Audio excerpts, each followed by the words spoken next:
সম্মানিত মুসলিম ভাইরা, আমরা বছরের সবচেয়ে দামি এবং ফজিলতপূর্ণ দিনগুলো অতিবাহিত করছি।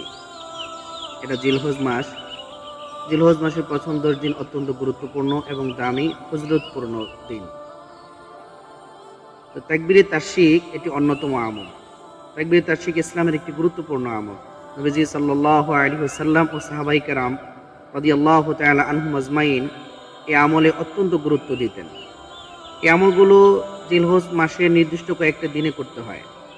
যেমন 9 জিলহজ ফজরের পর থেকে 13 জিলহজ আসরের নামাজ পর্যন্ত, অর্থাৎ মোট 5 দিনে 5 ওয়াক্ত করে 23 ওয়াক্ত নামাজের পরে তাকবীরে তাশরিক, আল্লাহু আকবার, লা ইলাহা ইল্লাল্লাহু আল্লাহু আকবার ওয়া লিল্লাহিল হামদ, এটা বলা ওয়াজিব। পুরুষ যারা আছে, বালেগ পুরুষ, ওনারা নামাজের পরে একবার বলবে, আর বালেগা মহিলা যারা আছে ওনারা নামাজের পরে নিম্ন স্বরে একবার বলবে। 2025 সাল চলতেছে।